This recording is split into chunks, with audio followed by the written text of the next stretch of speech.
ya marah juga seperti kemarahan Pak Prabowo. Kamu jangan main-main negara ini, akan ku kejar kau sampai kemanapun. Pak Mahfud ini walaupun orangnya keras ya, kalau kita bisa kasih data yang masuk akal, dia terima kok. Paling repot sama orang berkuasa. Udah salah ngeyel gitu. Itu kita pusing. Sudah salah kan? Udah ngeyel, dia nggak mau tahu. Lu ngomongin, dia nggak mau denger juga. Terus dia bisa, lu mau apa? Tapi kalau kamu, kekuasaan tidak ada, kamu punya mulut untuk bicara, untuk berteriak, meneriakkan kebenaran. Tapi kalau nggak bisa lagi, udah berdoa saja. Nah yang gawatnya, saya masuk ke tahanan, orang minta juga terus. Serius ya Pak? Waktu ditahan.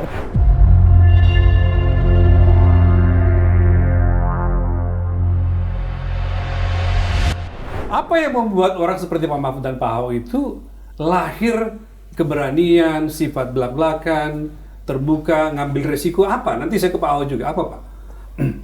Saya nggak tahu juga ya. Tetapi mungkin latar belakang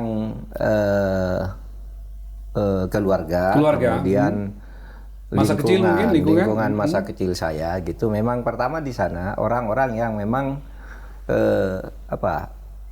dididik untuk saling mengerti, saling merasa. Dan saya banyak melihat orang-orang miskin di desa-desa itu yang kemudian menimbulkan rasa empati ya, sampai saya besar gitu. Sehingga pikiran saya, kenapa ya negara yang begini kaya kok tidak dikelola dengan baik? Karena kalau dikelola dengan baik kan rakyat ini akan makmur lah, akan dapat bagian yang cukup banyak untuk tidak menderita. Sehingga apa yang sering dikatakan oleh Pak Prabowo itu, saya tidak rela kalau ada orang umur 70 tahun masih narik becak. Saya tidak rela orang masih cari makan di sampah-sampah, masih apa gitu. Nah, semestinya pemahaman seperti itu bisa di-follow up di dalam ketata pemerintahan. Bisa di-follow up ketata pemerintahan? Iya, agar yang seperti ini bisa selesai. Gitu kan. Pengelolaan sumber daya ekonomi negara, terutama penegakan hukum, karena itu yang paling berpengaruh. Saya selalu mengatakan, kenapa kita ini secara ekonomi kayak begini? Ambruk sih enggak, tetapi tidak imbang kan? Tidak imbang. Gini rasionya terlalu jauh gitu. Terlebar. Dan yang menikmati kekayaannya begitu besar tuh hanya sedikit orang gitu. Kenapa tidak diatur dengan sebaik-baiknya? Dan itu bisa sebenarnya kalau kita mau melaksanakan itu secara bersama-sama. Tegakkan hukum dengan sebaik-baiknya, karena selalu saya mengutip bahwa aset terbesar dari kemajuan suatu bangsa dalam berbagai bidang itu hanya hukum yang terbesar. Kekayaan alam yang begitu banyak ini hanya 23% aset bagi kemajuan. 44% itu adalah hukum. Anda sekaya apapun, kalau hukumnya Anda jalan, Anda akan ambruk. Suatu negara dimanapun hanya begitu. Nah, oleh sebab itu negara-negara yang tadi disebut oleh Pak Ahok seperti New Zealand dan sebagainya itu kan ketat tuh penegakan hukumnya. Saya juga pernah ke Taiwan gitu kan, ketat sekali anunya ya. Ketertiban orang di jalan-jalan, di hotel-hotel gitu. Nah, di negara-negara yang indeks persepsi korupsinya bagus itu sebenarnya itu kan hukumnya bagus dan ekonominya lalu menjadi bagus juga. Nah, oleh sebab itu ya empati terhadap kehidupan masyarakat, karena saya merasa dulu saya berangkat dari orang yang melarat juga gitu. Merasakan situasi itu, merasakan situasi. Itu, ya. Kampung saya orang melarat, miskin semua, tapi kekompakan ya untuk saling memberi, saling membantu dan sebagainya, itu saling berempati lah, itu tumbuh dan itu dibawa terus sampai saya belajar ya apa sih gunanya ini semua gitu. Kalau tidak untuk mereka ini kan milik mereka juga. Jadi terdorong oleh itu ya. Terdorong oleh itu. Oleh suasana itu. Sehingga saya ya marah juga seperti kemarahan Pak Prabowo. Kamu jangan main-main negara ini, akan ku kejar kau sampai kemanapun. Kemarahan saya sama seperti itu. Karena tumbuh dari lingkungan di mana masyarakat yang tertindas itu banyak sekali. Dan sesudah saya belajar hukum, belajar politik, sosiologi, di sini nih kuncinya. Penegakan hukum kita ini sangat lemah dan penuh kolusi di berbagai sektor. Oleh sebab itu, ya saya akan selalu berteriak aja. Karena kan bisanya gitu loh Pak Ahok, kalau kalau diberitahu, Ya. kan kalau kamu mau berjuang, kalau kamu punya kekuasaan, gunakan kekuasaanmu. Tapi kalau kamu kekuasaan tidak ada, kamu punya mulut untuk bicara, untuk berteriak, meneriakkan kebenaran. Tapi kalau tidak bisa lagi, udah berdoa saja. Itu selemah-lemahnya iman kata ini. Ya. Selemah-lemahnya Kalau iman, dalam agama gitu. Islam ya. Sebelum didoakan katanya. Sebelum didoakan. Nah itu kalau Ya, Pak Ahok saya meneruskan ke Anda. Saya nggak tahu persamaannya apa tadi dengan Pak Ahok, tapi saya pengen dengar Pak Ahok soal penegakan hukum. Apakah Anda setuju dengan Pak Ahok tadi mengatakan bahwa penegakan hukum itu menjadi hal yang sangat prioritas di negeri ini? Iya, betul. Gimana? Saya setuju banget. Makanya di situ juga sampaikan kunci di presiden. Bayangin yang angkat jaksa agung presiden. Iya. Sekarang kontrol KPK, Barreskrim, Polri, Iya. bahkan semua orang mau naik eselon 1, bahkan mau jadi perwira, semua di presiden. perizinan juga di Semua presiden. presiden. Jadi kita bisa bayangin, Hmm. kebijakan bisa presiden. Bahkan kalau sampai nggak jalan pun, kalau dia bilang itu penting, undang-undang cipta kerja aja orang nekat pakai perpu kok. Ya. Saya kira Iya, rakyat iya. manapun nggak akan pernah marah kalau dikeluarkan perpu yang akan buat negara jadi baik gitu Iya, Pak, ya. iya. Nggak Iya, mungkin. Pasti orang akan dukung. Artinya kalau niatnya presiden itu murni untuk rakyat, mestinya bisa jalan dengan baik. Kan? Niat Kira-kira sama, gitu, sama kan? nekat kali ya, berani. Sama berani. Berani yang penting. Nah, banyak kadang-kadang berani ini. Nah, dari saya setuju juga. Kenapa bisa? Saya kira yang didikan orang tua. Orang tua. Orang tua, ya kita beruntung lah punya orang tua. Kalau saya memang dari kecil lahir udah pakai sepatu enak gitu Pak. Iya. Kita memang- Iya, tidak kita- bisa tidak masuk kategori yang Tidak seperti Pak masuk Mahfud kategori, kalau dari iya. sisi masa Tapi kecilnya saya Ahok. beruntung di Belitung orang miskin tuh butuh pertolongan pasti datang ke rumah bapak Ah, saya. Oke, jadi ada interaksi. Jadi ya, tahu Pak. juga kan, Nah, berarti. kan tempat saya 93% kan Melayu Muslim ya. Melayu Muslim. Jadi bapak saya itu sering bantu. Makanya bapak saya bilang, kita tuh nggak bisa bantu orang miskin gitu banyak. Ini bukan tugas kita, tugas pemerintah. Makanya bapak saya bilang, saya sekolahkan kamu harusnya tuh jadi pejabat untuk bisa Kesempatan besar menguasai membantu. Membantu Buat orang. kamu nggak bisa. Dengan saya bilang, mana mungkin kita jadi pejabat, kita mau jadi konglomerat. Pikirannya gitu Pak. Pikirannya gitu ya. Pikirannya kan, ini kan Tapi ketika Anda menjadi ini kan bukan istilahnya ikan mujair dimasukin ke air laut kan kita repot.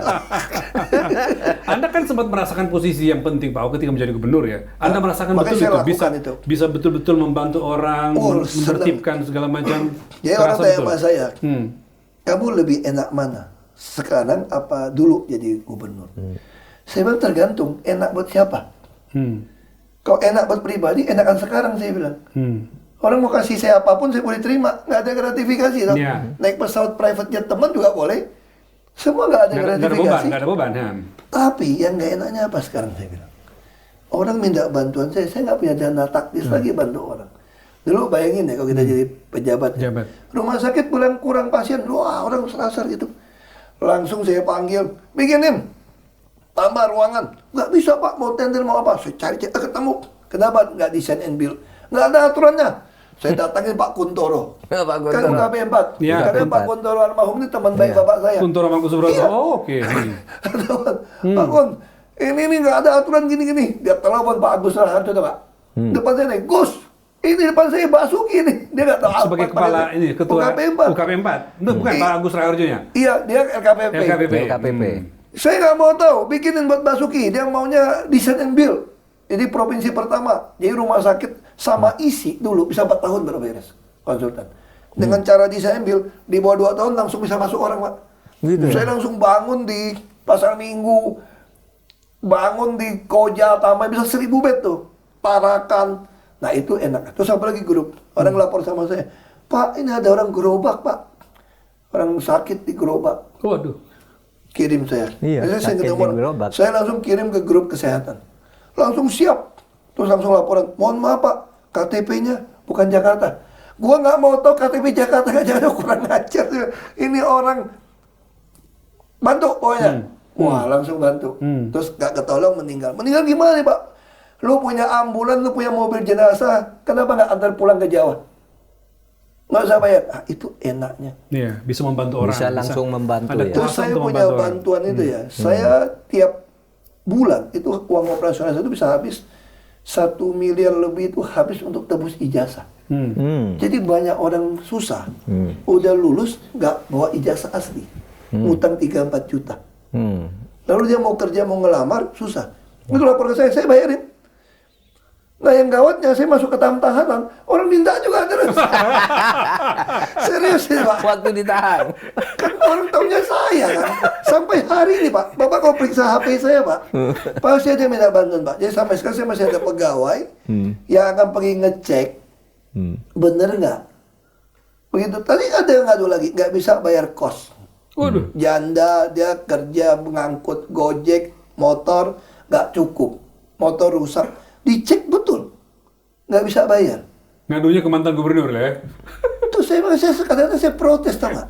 Kalian di pejabat tuh kerjanya apa sih?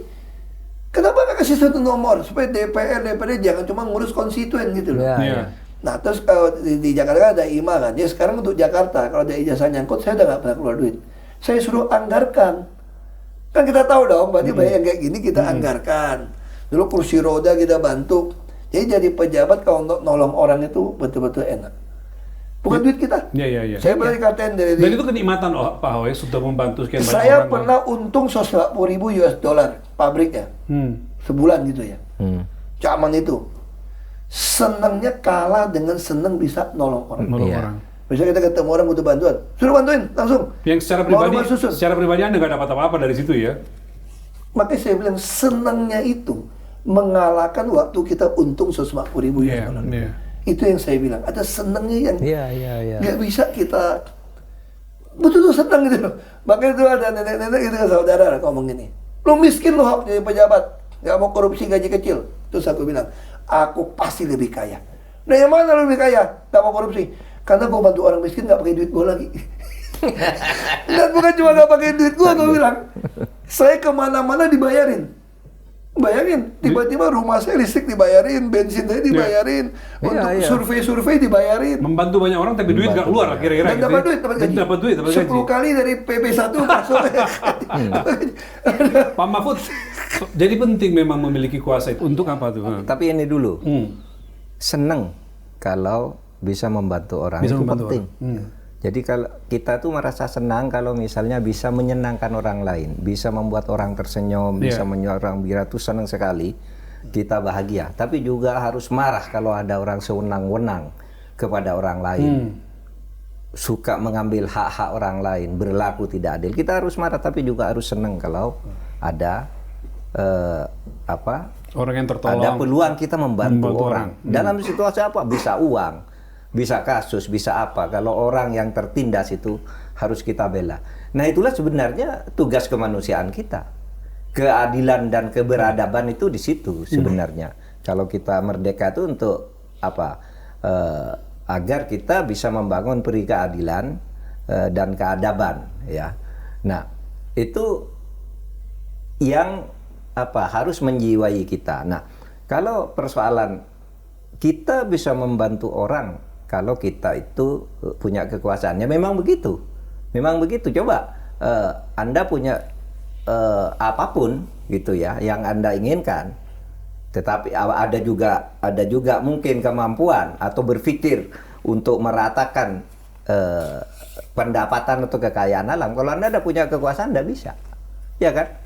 Bisa dengan selembar surat, dengan nelpon seseorang seperti Pak Ahok itu, tolong itu kan bisa karena punya kekuasaan. Punya kuasa. Coba kalau ndak punya kekuasaan, siapa lu kok nyuruh orang jadi itu kan? Kalau ini kan gampang dengan memo kecil saja, tolong tuh ada orang sakit di situ, tolong dibantu.